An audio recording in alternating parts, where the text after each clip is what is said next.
Are you coming to the tree where they strung up a man? They say murder three.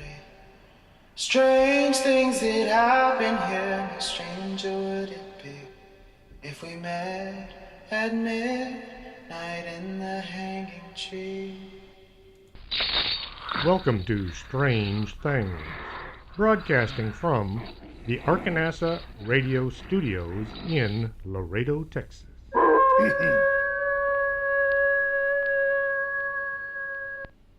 And welcome to the show. I'm your host, Chris James.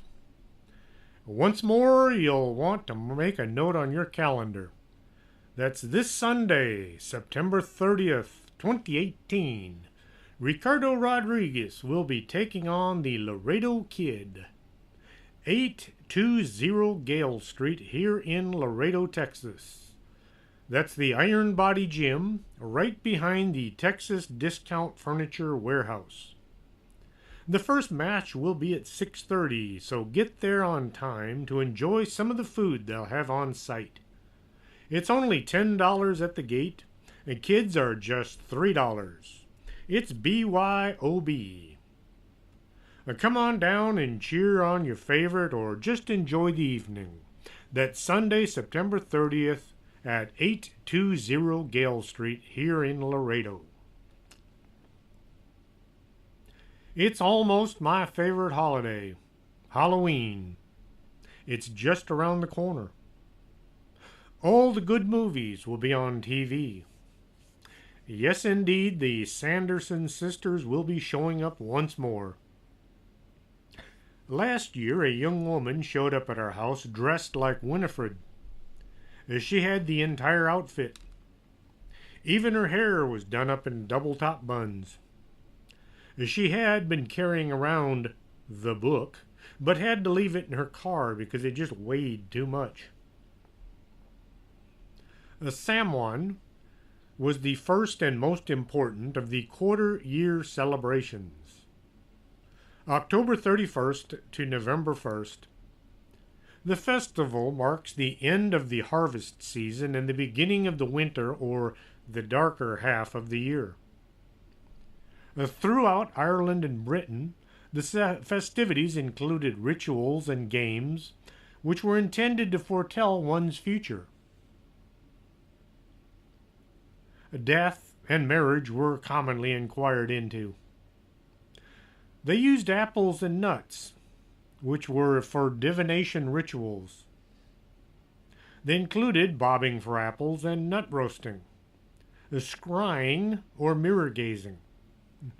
People wanted to know what the future might hold. Scrying is done by using a substantial solid table or counter. You place a bowl of water or a mirror on it. Then you gaze across the surface and try to see what you can see. Scrying was what Nostradamus did whenever he was foretelling the future. In the 16th century, people began going around dressed up in costumes. They would sing in a bid to receive food items or goodies. People began dressing up like old winter spirits who would demand a reward in exchange for good fortune. If you gave them the treat, you just might survive the winter. From at least the 18th century, imitating malignant spirits led to some folks playing pranks in Ireland and the Scottish Heights.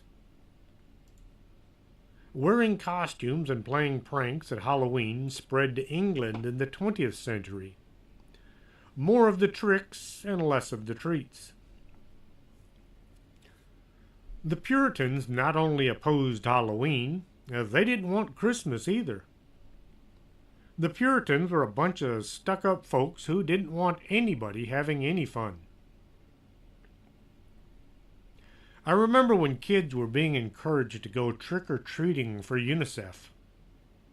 No way. Halloween is for Christmas, for costumes and candy, scary movies and fun. The United Nations wastes so much money on their lavish accommodations and parties, they don't need any money from the kids who should be stuffing themselves with candy and then not showing up for school due to stomach aches. Halloween has become the most popular celebration in the United States. It's pushed Christmas into second place. This year, our haunted house here in Laredo will be at the mall. It keeps moving from place to place. I intend to go and have a look this year, like I did last year, but last year I forgot to go. I got busy and I didn't make it. Come to think of it, I didn't go the year before that either. But this year I'm definitely going to go and visit the haunted house and see what kind of scary things they have in store. Hopefully. In our neighborhood, we don't wait for the bell to ring. Everybody sets up a table along the sidewalk at the end of our driveways, and we decorate them to appropriately look. The skulls and spiders and spooky music are costumes. The man at the end of the street, Gabriel, was showing Hocus Pocus, which he was projecting onto his garage door. They already have their decorations out this year. It's time to go to the store and buy a few dozen bags full of candy to hand out as a bribe to the monsters so they go away without TPing the house. I usually eat way too much, so I skip dinner. I hate it when Halloween falls on a weeknight. A Friday or Saturday is better. That way you can stay up all night and then you don't have to get up in the morning. On the list of favorite Halloween movies, I see Nosferatu has been listed. Nosferatu translates into a symphony of horror. This is a black and white silent film from 1922. The director pretty much took the book Dracula and put it on cellulose. Bram Stoker had died in 1912, so F.W. Murnau just plagiarized the story. Florence Balcom, Bram's wife, sued the movie production company and won in court. The judge told Murnau he had to destroy all of the prints. Fortunately for us, one copy survived, so we get to watch it on our TV sets each year around this time. If you watch the English version, and keep in mind it's a silent movie, the writing is in English, and they give credit to Bram Stoker, and the vampire is named Dracula. In Germany, they acted as if Bram Stoker had given them permission to make the movie, but he's not listed, and the vampire is named Count Orlok. If you watch Nosferatu, you have got to watch Shadow of the Vampire from 2001. The story goes, Murnau is making a movie about a vampire. He's hired an actor to play the part of Count Orlok, who is actually a vampire, playing the part of an actor who is portraying a vampire. The vampire keeps killing off members of the production company, which is really getting on Murnau's nerves. It's a modern-day version of Nosferatu, or at least the making of the old movie. Just so you'll know, Bram Stoker is short for Abraham. Stoker ran the Lyceum Theatre in London. In 1888, when Jack the Ripper was making himself famous, the theater was presenting Dr. Jekyll and Mr. Hyde. This brought unwanted attention to the main actor, Richard Mansfield's life. The Lyceum Theatre wasn't all that far from Whitechapel, where the murders took place. Jack the Ripper wasn't all that bad when it came to murdering people. Yes, he did cause a lot of bloodshed, and people were running scared, but he only killed 5 women. Compared to the likes of H.H. Holmes or Ted Bundy or the Green River Killer, he was really just a beginner. However, there's a retired police detective who thinks Jack the Ripper was actually a merchant seaman who traveled from Germany to England and even to South America. The detective has found some evidence of similar murders in port cities where this one ship was reported as docking. Trevor Marriott, a former murder squad detective with Bedfordshire Police, has spent 11 years studying the case, and he has some good points to look at. Jack the Ripper just might have been Karl Fagenbaum, a German merchantman who was arrested running from a Ripper-style murder in New York. He was tried and hanged in 1896. You can read more on the story by looking for Trevor Marriott and Jack the Ripper. And yes, you can find his books at, where else, Amazon.com. I just might have to do a show on Jack one of these days. In 1890, Bram Stoker published Dracula. The main character is based on Prince Vlad of Romania. Vlad was also known as Vlad the Impaler. He had a way of dealing with people that he didn't like. Another movie, The Nightmare Before Christmas, is kind of neat. I saw it at the theater when it first came out. When we visited Disney World, I asked at the Christmas store if they had any Nightmare Before Christmas tree decorations. They said no. It's not a Christmas movie. But I said, well, it's in the name. Well, they didn't have any decorations. Beetlejuice is another movie I will watch, even though I've seen it a dozen times or more. I still refuse to say his name more than once, just in case. Anytime I hear the song Deo, the Banana Boat song, I start to laugh. They kind of ruined that song, but in a good way. The movie Halloween by John Carpenter is a must-see. Yes, I saw it at the theater when it first came out, too. The mask that Michael Myers was using was actually a William Shatner mask. If you look at it, you can see the resemblance. Now, there are rules to follow if you want candy on Halloween. You must be in costume. I hate it when kids come by holding a plastic bag and asking for treats. They just might get one small piece if they're very young. We used to get dozens coming through our neighborhood. Teenagers who couldn't be bothered to dress up, but they still wanted the goodies. I say, nay, nay. The better the costume, the bigger the haul. The idea that less is more doesn't cut it on Halloween. A second rule, there are no repeaters. This is hard to keep track of.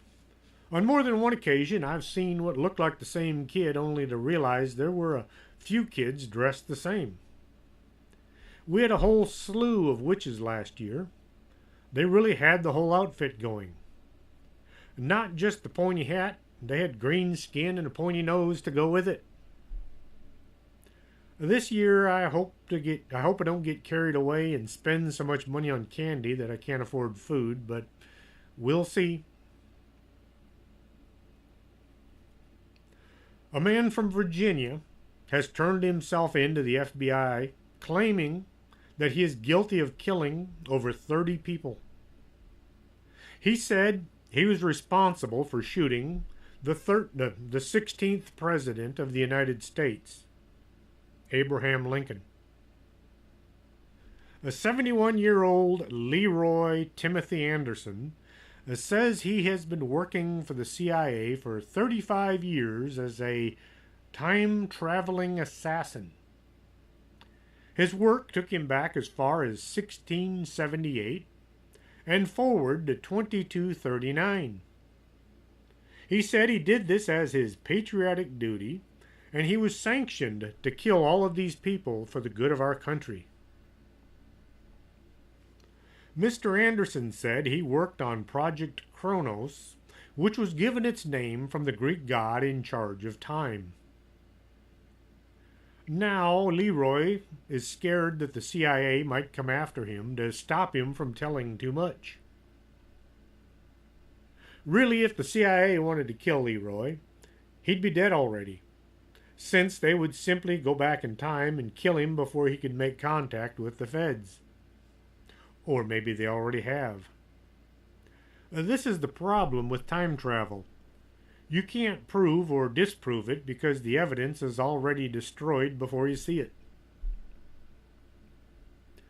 The FBI has stated they will not be looking into the assassination of Lincoln or any of the other deaths because some of them haven't happened yet. Apparently Leroy has a bit of a history when it comes to confessing to crime. Or is this just their cover story? Seriously though, this would make an interesting story if it could be investigated. Last year, as we were getting ready for the Out of This World UFO conference in Edinburgh, Texas, there were dozens of sightings to the north of Laredo.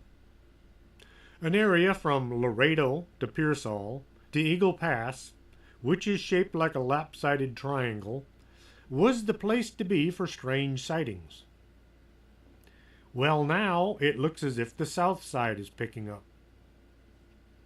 The Laredo Paranormal Research Society went down there Thursday night to investigate sightings near the Laredo College South Campus.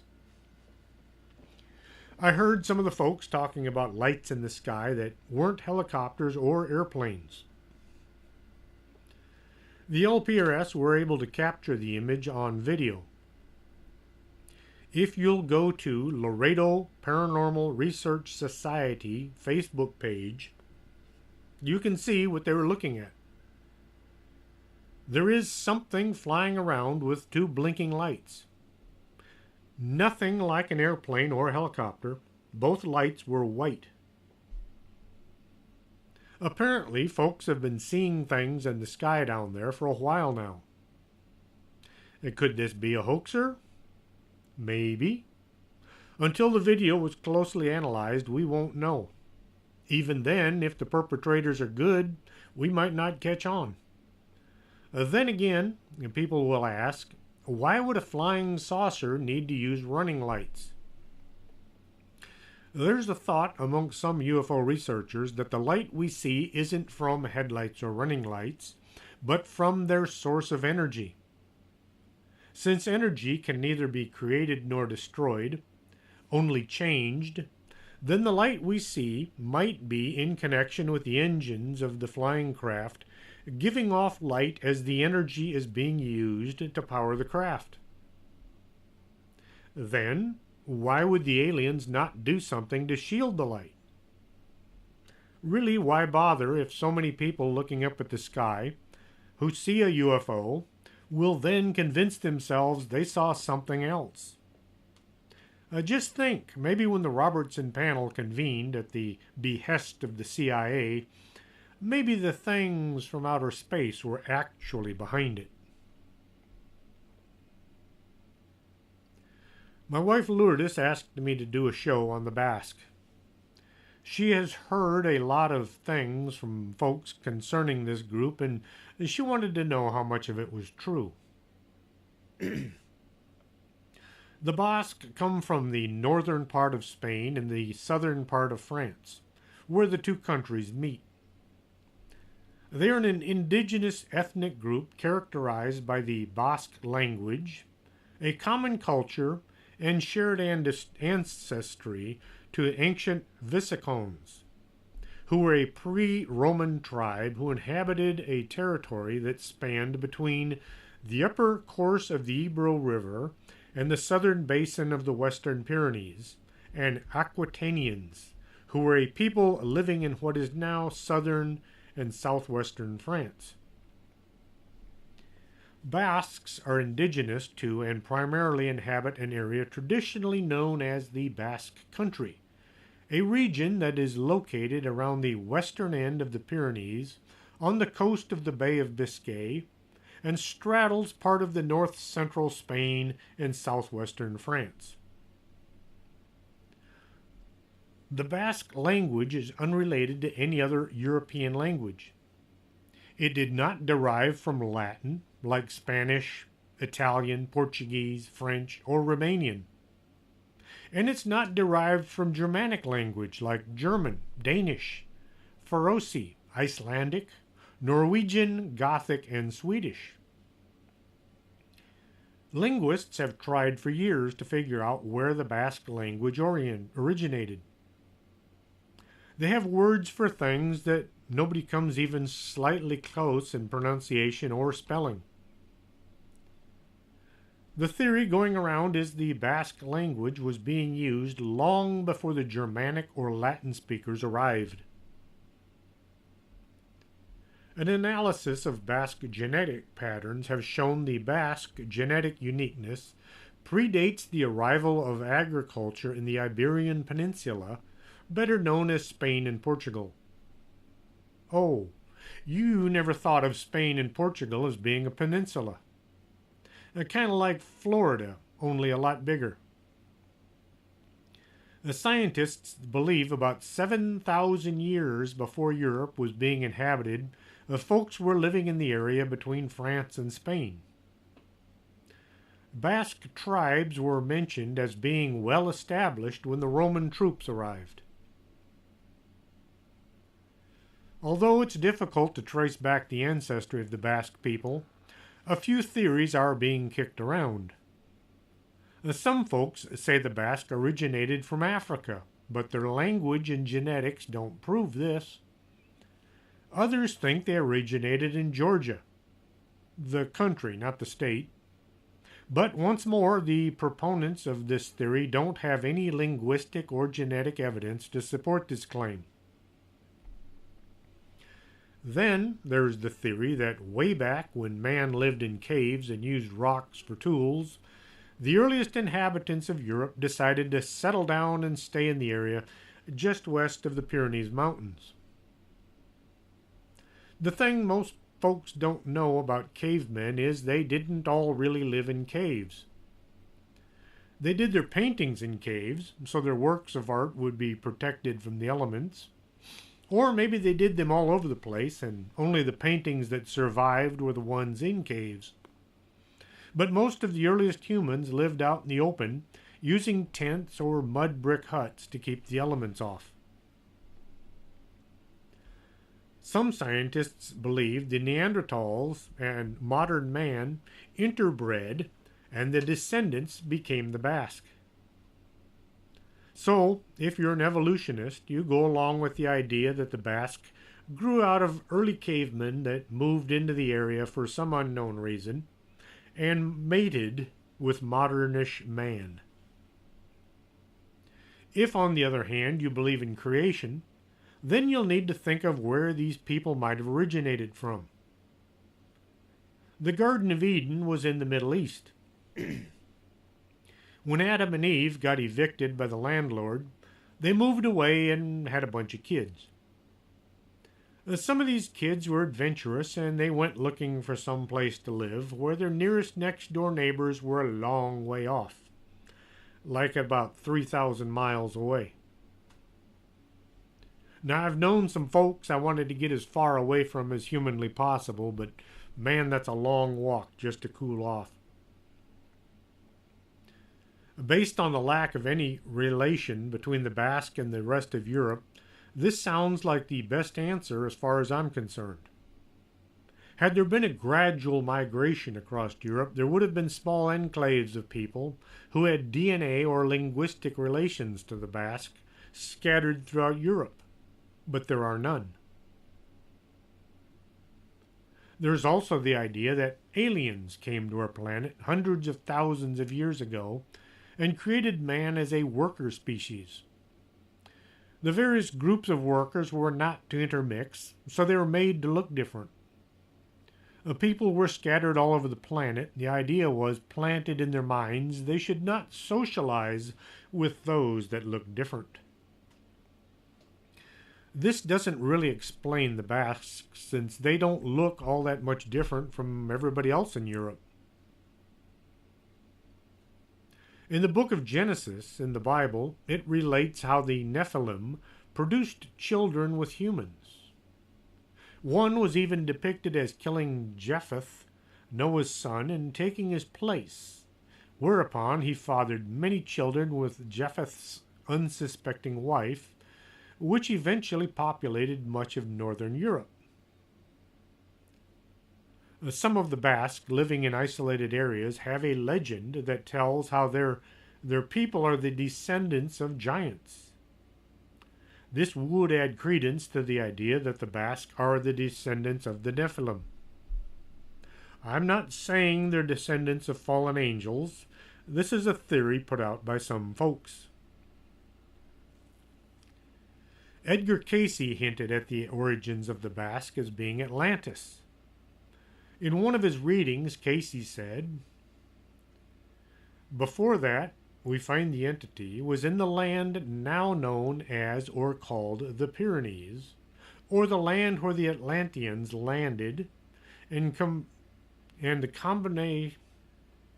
combined their efforts in development with the people of the Pyrenees, the Carthaginians, as later were known, or the Carpathians."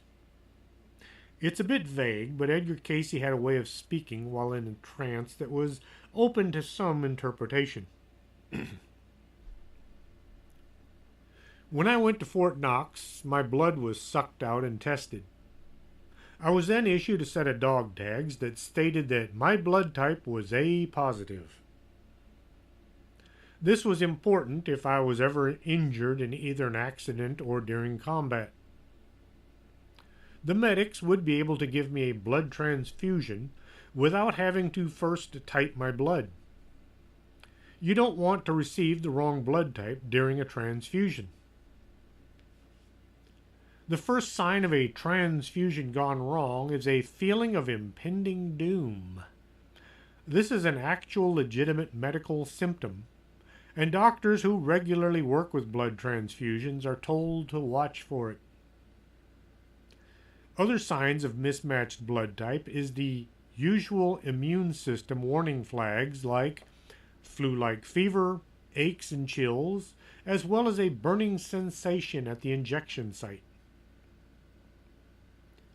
Your immune system will break down the foreign red blood cells, but before doing so, the macrophages in your immune system will engulf them. The red blood cells get filtered out of the blood vessels and broken down in the liver and the spleen. They're excreted along with other waste materials. Hemolysis is the splitting of these foreign blood cells, which cause the contents of these cells to spill into the blood vessels.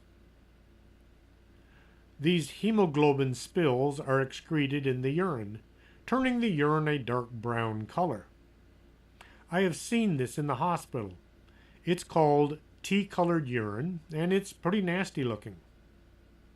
I've also seen urine-colored tea served in some of the worst dining establishments in town. Red blood cells also contain bilirubin, a component in bile. This usually gets spilled into the liver, which breaks down red blood cells and is excreted. Bilirubin is a yellowish-brown substance, and it's what gives your poop that distinct brown color. When the red blood cell is spilt while still in the bloodstream, the bilirubin will turn a person's whole body yellow. The yellowing skin and brown urine can be managed, but they're signs of a very dangerous situation. Red blood cell debris, careening through the blood vessels, can set off any number of chain reactions. The debris can activate the complement system, a part of the immune system. The end result of this is the activation of the membrane attack complex, which rips cells apart. Meanwhile, spilled platelets from the blood cells can trigger an uncontrollable clotting cascade and causing blood to clot while in the veins. This cascade, called an acute hemolytic transfusion reaction, is what kills people. During World War II, the SS had their blood type tattooed on the inside of their left arm. This was done because these guys were important and they were to receive immediate and above-board medical treatment. Most soldiers were expected to stand aside, or more likely lie to the side, while the SS went to the front of the line to be patched up. At the end of the war, any German soldier found with one of these tattoos was the guest of honor at an especially nasty interrogation. Did you see the movie Fury? That wasn't all that far from the truth. The one thing that really sets the Basque apart from everyone else is their blood. There are 4 types of blood: A, B, AB, and O. A blood type is a classification of blood based on the presence or absence of antibodies, and also based on the presence or absence of inherited antigenic substances on the surface of red blood cells. These antigens may be proteins, carbohydrates, glycoproteins, or glycolipids, depending on the blood group system. Some of these antigens are also present on the surface of other types of cells of varying tissue. Blood types are inherited and represent contributions from both parents. The most common blood type is O positive, which accounts for 35% of the world's population. A positive comes in a close second with 30% of the world. B positive is not very common. About 8% of the world's population is B positive. AB positive accounts for about 3%. Then there's the negative blood type. O negative is about 6% of the population. A negative is about 5%. B is less than 2%. And AB negative is hardly even a percentage at all. Just what does positive and negative blood mean? This comes from the Rh factor. And just what is Rh factor? The term Rh was originally an abbreviation for rhesus factor. It was discovered in 1937 by Carl Landsteiner and Alexander S. Weiner, who at the time believed it to be a similar antigen found in rhesus monkeys' red blood cells. They thought we all had monkey blood flowing through our veins. Okay, not really, but at the time they did think that our blood and that of the primates were nearly identical. So these guys started calling this antigen the Rh factor or rhesus factor in blood. It caught on in a flash, just like the song. Then it was discovered the monkey's blood was nothing like ours. The testing was screwed up just a bit, but the name had already caught on. So now we all have the designation of Rh positive or Rh negative, despite the fact that the Rh doesn't really mean anything. With that, I'm going to take a brief pause, play a couple of commercials. I'll be right back after this, so don't go away. You're listening to Arkanasa Radio.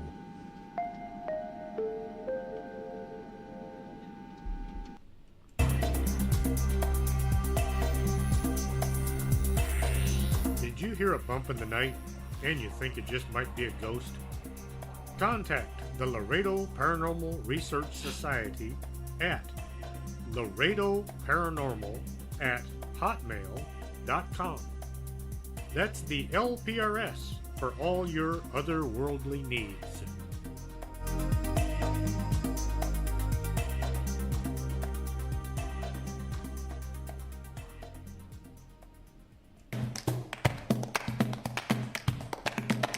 Did you go out UFO hunting and couldn't focus on the sky?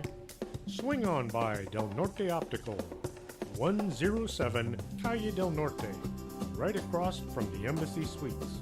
Now that's not a weather balloon, that's a flying saucer.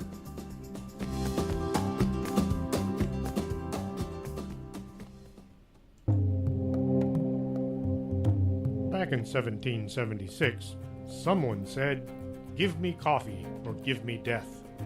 And if that's how you feel, you should be at the Organic Man Coffee Truck. They make coffee the right way, one delicious cup at a time. 4501 McPherson, Suite number 9. Coffee, the stuff dreams are made of.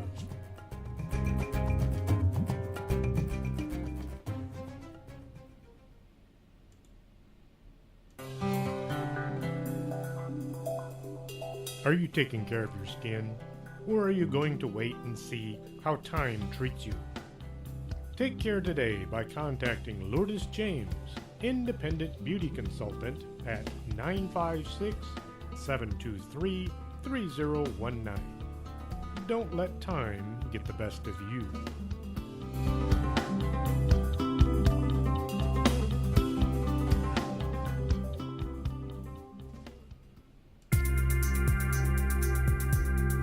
This is Arkanasa Radio you've been listening to.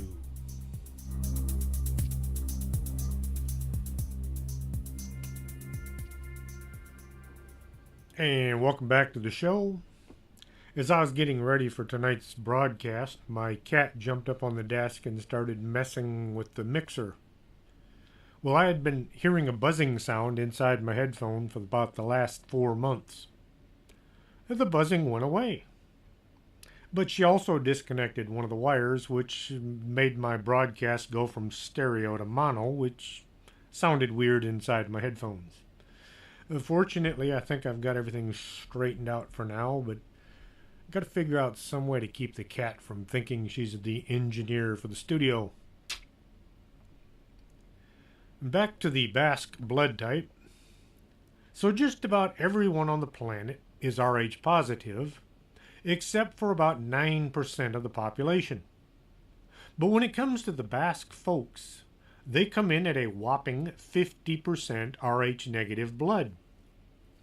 It would probably be even higher than that if not for the numbers of pure Basque heritage isn't all that high anymore. So while the rest of the planet all have these antigens in our blood, the Basque don't carry them.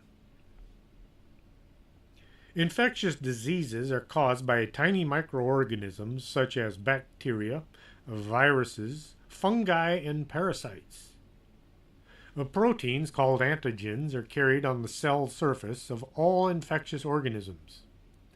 These antigens are what the immune system recognizes, so they know what is us and what needs to be removed. Our antibodies attack anything that has antigens on it. Here's a little item you might find interesting. A high percentage of the British royal family are Rh negative. I can't find out exactly how high because those royal folks there in England, they don't want anybody poking into their private business. They'd much rather spend their time poking into our business. Then there's this story about the Anunnaki. The two guys in charge, Enki and Enlil, were supposed to have created man to work in the mines digging for gold. The gold was to be used to save the home planet by creating a reflective layer in the atmosphere to keep the sun's rays from baking their people. This may just explain why people get so excited when they see gold. There can't be any other explanation for this fascination with the shiny yellow stuff. You can't eat it. You can wear it, but it's kind of heavy. It doesn't have any real value except the value placed on it by the people that want it.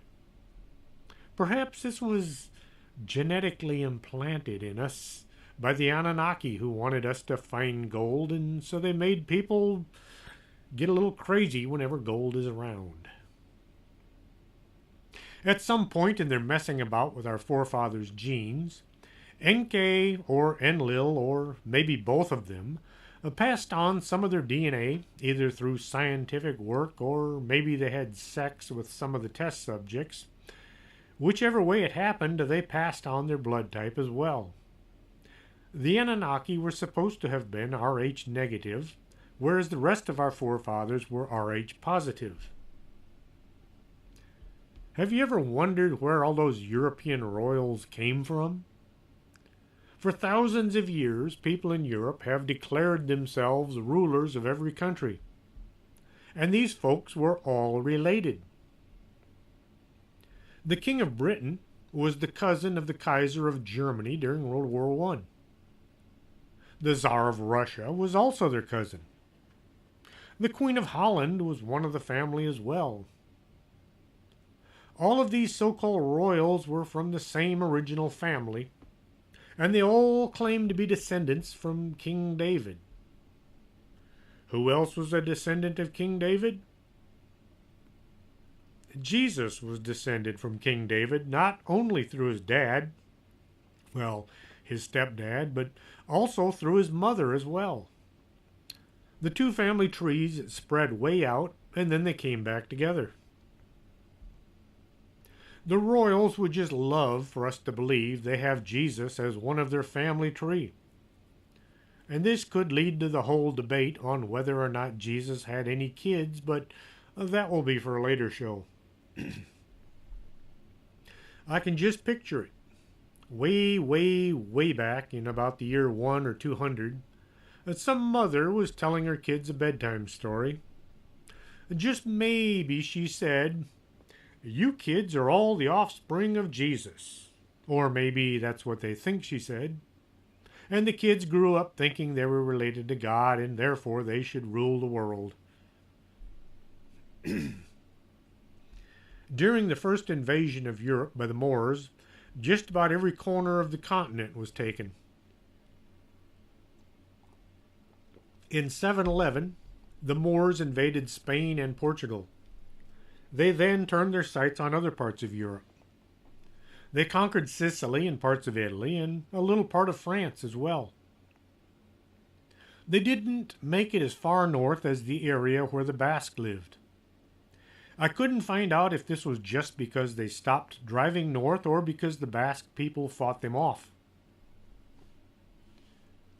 After nearly 800 years of domination, the people of northern Spain and parts of France, known as the Kingdom of Asturias, which also was where the Basque lived, they rose up and started the Great Reconquista, or the Reconquest.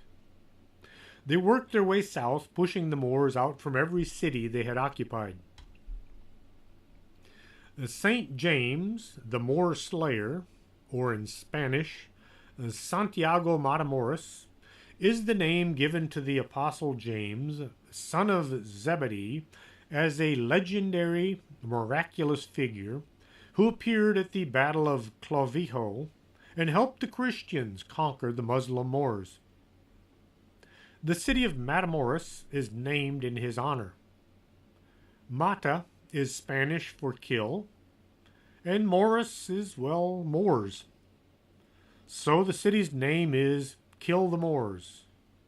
Matamoros, Mexico is named after Matamoros, Spain, and now you know and you can't unknow it.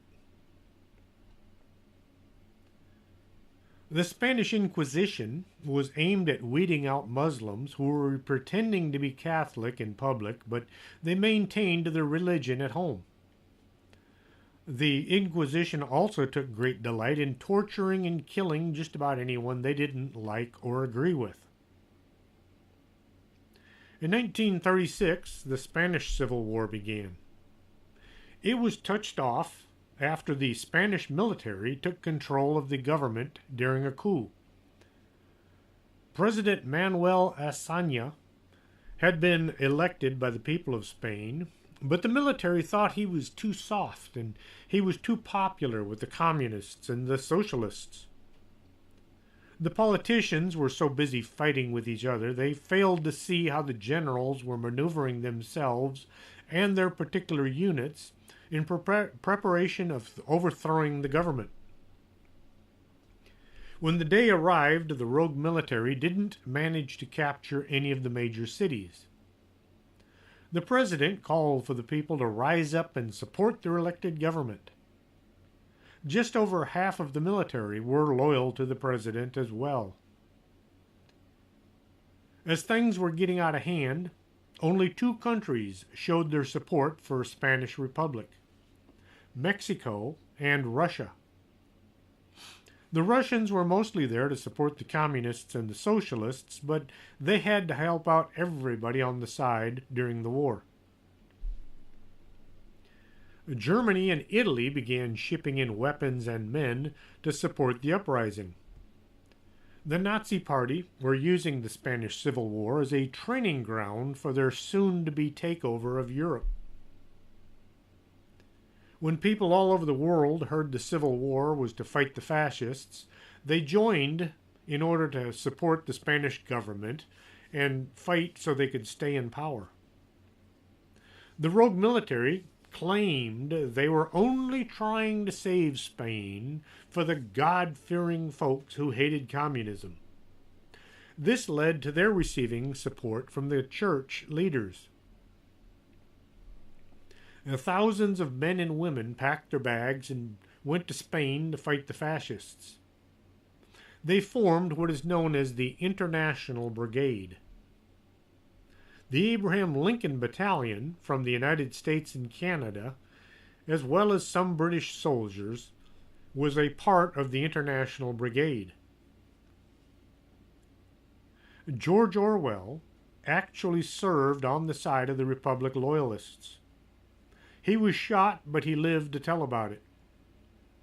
If you don't know who George Orwell was, he wrote Animal Farm and 1984, amongst other books. Edward Allen Carter, Jr. had joined the Abraham Lincoln Brigade to fight the fascists. He later joined the United States Army and quickly became a staff sergeant. He is one of 7 Americans of color to receive the Medal of Honor during World War II. Since a lot of folks thought Franco's men were fighting those godless communists, the church had sided with Franco. The Russians were giving their support to the Abraham Lincoln Brigade along with all of the loyalists. This caused a lot of folks to think the Spanish Civil War was between atheists and Christians, when in fact it was between fascists and anti-fascists.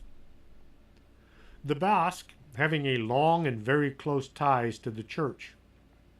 It's as if once they decided to become Catholic, they went 100%, turning from their pagan beliefs and following the Roman Catholic Church in all of their affairs. During the Spanish Civil War, the Basque region stayed true to the president. They fought on the side of the loyalists against Franco and his fascist regime.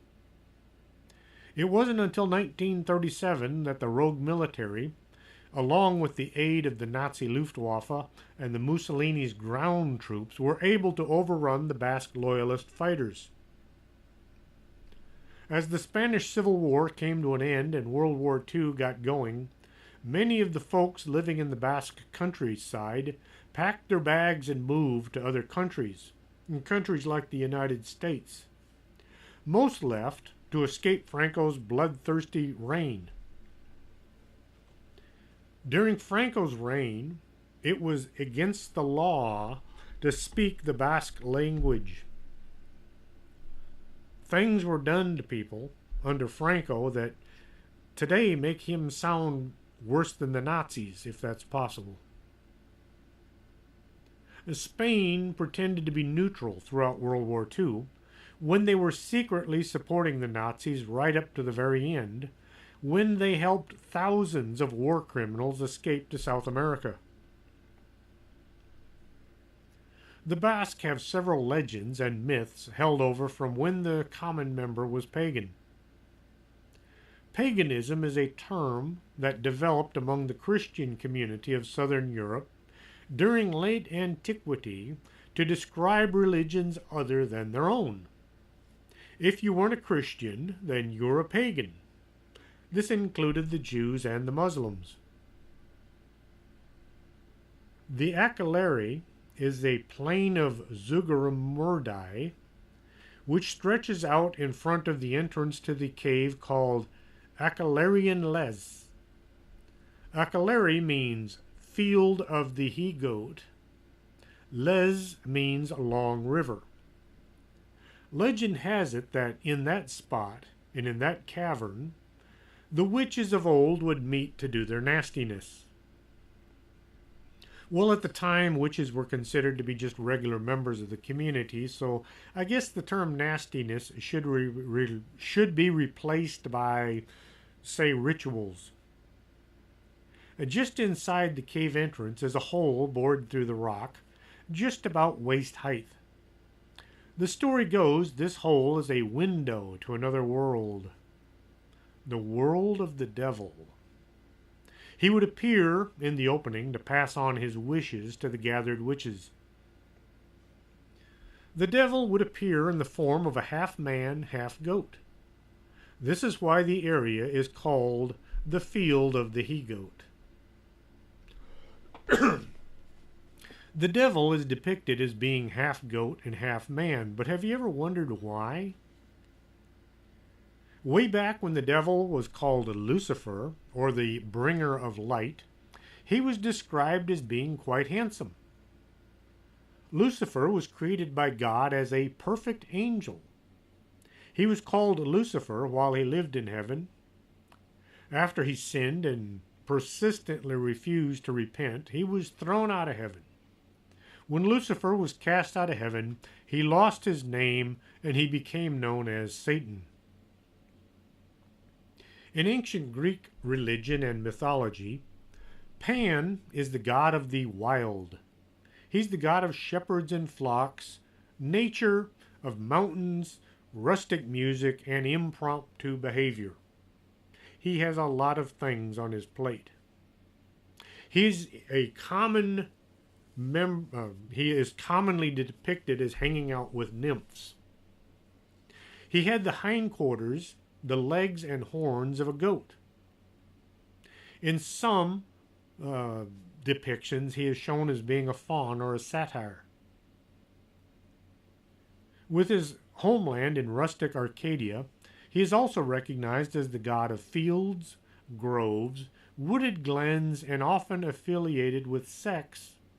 Because of this, Pan is connected to fertility and the season of spring. The word pandemonium comes from Pan. A pandemonium is a wild uproar from either anger or excitement in a crowd of people. As the church grew and became popular all throughout Europe, they wanted to draw the pagans away from their gods. So in an effort to make pagan gods not so attractive, the devil was described as looking like Pan. What does the devil really look like? I'd say he looks like anyone or anything that he wants. The same cave system, only on the east side, there is another more extensive and wide open entrance called Sigornin Les, or Cave of the Witches. Here, on August 15th, the fourth day of the patron festival of the town, a traditional ceremony is organized by the elderly of the area. 2 or 3 elders from the village take several rams up to the cave and kill them. Then the dead rams are cooked over a campfire. Once the meat is good and done, the villagers all gather together for a feast of ram meat, bread, and a lot of wine. Once everyone has had their fill, they grasp hands or hold handkerchiefs between them, and they dance down the side of the mountain and into town. In town, the party continues to the front yard of the local priest. There the folks sing and dance. After several minutes, the gang all move to the town square, where the party continues until everybody is spent. There are many other local locations that legend says were places where witches would gather. The Basque witch trials of the 17th century represent the only serious attempt at rooting out witchcraft by the Spanish Inquisition, which was generally skeptical of such allegations. Remember, the Inquisition was to weed out Muslims and Jews, not witches or demons. And remember, nobody expects the Spanish Inquisition. If you're a fan of Monty Python, you'll know what I mean. The Inquisition throughout the rest of Europe was started to find heretics, but they branched out and began looking for witches and odd folks as well. Anyone from a person who claimed to be a werewolf to somebody that liked to talk to trees would all find themselves the guest of honor at an Inquisition. In 1611, the Spanish Inquisition obtained nearly 2,000 confessions of witchcraft from the Basque people, of which over 1,300 were from children between the ages of 7 to 14. When the trials began, just about every single confessor retracted their admission, stating they only confessed in order to stop being tortured. I cannot find any record on how many, if even any, of the witches were found guilty and burned at the stake. Just as a guesstimate, throughout Europe, there were somewhere around 9 million people burned at the stake from 1200 up until 1700s after being accused of practicing witchcraft. 9 million. That's a lot of charcoal. So even though there are many locations in the Basque country associated with witches, very few people ever stood trial for it. And of these, I couldn't find any record of any of them ever actually being tied to a stake. Another legend I came across in the story of the Basajuan. This is either a spirit or a creature that inhabits the deepest forests or caves in the Pyrenees Mountains. The Basajuan is described as being very tall, maybe 7 or 8 feet in height. The entire body is covered in hair. This sounds an awful lot like a Bigfoot description. This creature will scream very loud any time there's a storm coming. The shepherds pay attention to any bizarre sounds that they hear, and they'll seek shelter if they hear screaming. The Basajuan will also hang out near sheep pens and drive away any wolves trying to get to the flock. Then there's the Gentilac. These guys were also covered with hair, but they stood about 12 feet tall. These might be the giants that some members of the Basque believe were their descendants. Legend says these creatures are not carnivorous, but eat mostly fruits and grains. Even though they're scary to look at, and people living in the mountains consider them more like guardians than something to be avoided. Some stories say that the Gentilac taught people how to grow crops and how to work with metal. These are the giants that are credited with making the Basque people move from caveman to more modern man. All around the Basque country are huge stones that look out of place. They didn't slide down the side of the mountain. These huge rocks look as if they'd been dropped from the sky.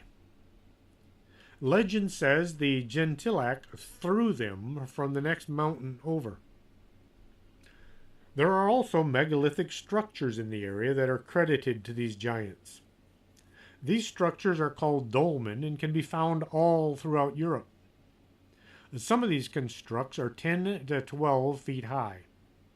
The stones weigh hundreds of tons. No one knows how ancient man was able to build these things or why. Legend says that these were the construct of the Gentilec, who built them for their own purposes and didn't bother to tell anyone why. You'll find these structures all throughout Europe, but you'll especially see a lot of them in the Basque country. So there you have it, the Basque. No one knows who their ancestors were. Did they come from the Garden of Eden and decide they didn't want to live next door to anybody? Travel 3,000 miles to get away from their family? Or were they put there by the aliens who made them different from everybody else for their own reasons? What's up with that Rh negative blood that 50% of them have when it's only 9% of the entire planet is Rh negative? If you are a member of the Basque tribe, I hope you enjoyed what I've just talked about. Hope you found it informative and that I didn't rub you in the wrong way. Don't forget, this Sunday, they're having the wrestling match between Ricardo Rodriguez and the Laredo Kid at the Iron Body Gym, 820 Gale Street, 6:30. It's $10 at the door, and kids are only $3. BYOB. Till next Saturday, this is Chris James. Hope you enjoyed the show. Are you coming to the tree where they strung up a man? They say murder 3. Strange things that happen here, no stranger would it be if we met at midnight in the hanging tree.